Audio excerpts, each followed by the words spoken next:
Some of you today are sitting here in a space of fear, a space of hurt, a space of anxiety. And some of you are not. If you're in the latter category, forgive me for using some time this morning.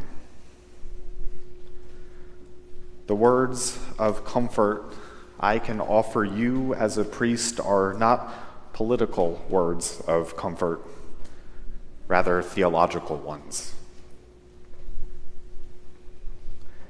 It's said that the Psalms are the songs of the human heart, and I believe that to be true.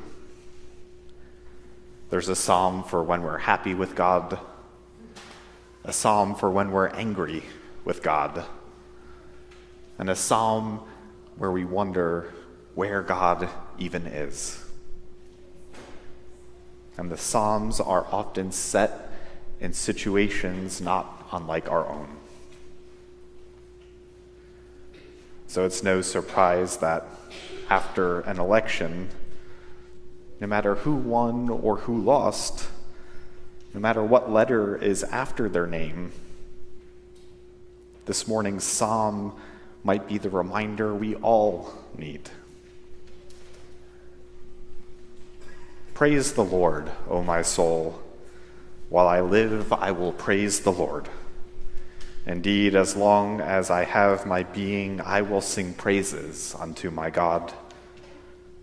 Put not your trust in rulers, nor in any person, for there is no help in them.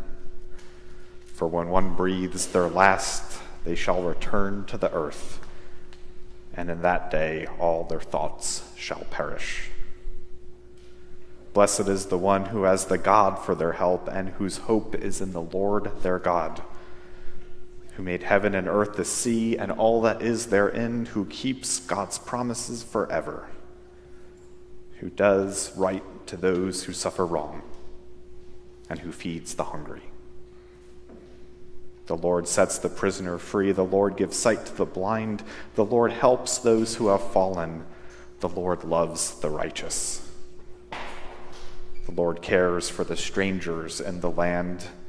He defends the vulnerable. The Lord shall be king forevermore, throughout all generations. Praise the Lord. This psalm, like today's gospel, talks about the junction of trust in God and our actions in the world. The woman who captures Jesus' heart this morning is a widow, someone who would have been among the most vulnerable class of people at her time, someone who would have likely had all her possessions taken away from her upon the death of her husband, and someone who would have had to live day by day. Some might say at the auspices of the generosity of others, but she wouldn't say that. She'd be quick to correct that she lives under the auspices of God. Offering what little she had left at the end of each day, she gave it back to the person who gave it to her, God. She did so like a child returning to their parent some change after buying ice cream. It was their money. Some days we think we're in control.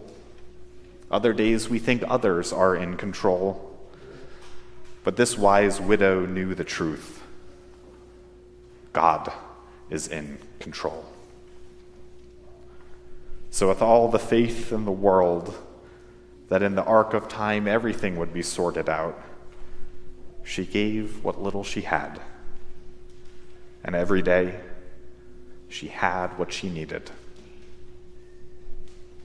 Most would say you can live off what she was giving, but enter in the awesome thing about God. We don't determine the value of our gifts to God. God does.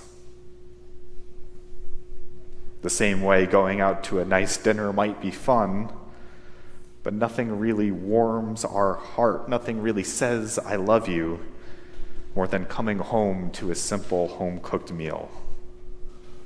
That favorite one that warms our heart after a long and trying day. Its cost is a fraction of that nice dinner, and yet its value is infinitely more. The same is true of what we offer to God. God can do infinitely more than we could ever ask or imagine with what we give. The trap that stops us more often than not is our sense of inadequacy. Can what little we have to offer really make any sort of difference? Many here will never be famous for an epic speech calling for justice. Most here will never be remembered for leading a powerful movement. So are we to give up? The answer this wise widow tells us is no.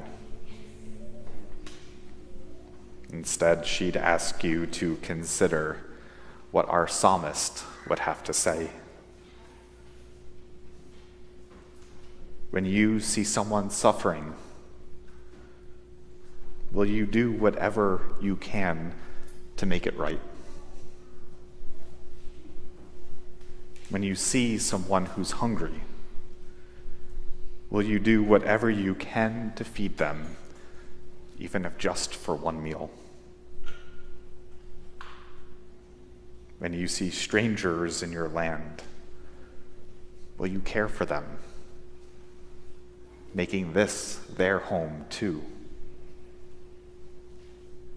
And when we see the powerless struggling in our society, will you do whatever you can to defend them?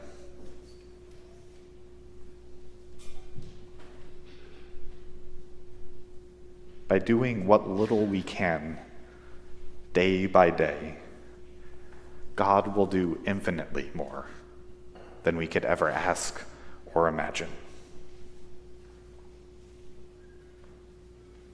Elections might well be God's way of reminding us, do what you can, and never underestimate the impact that God can use, the little ways we help to bring about God's kingdom.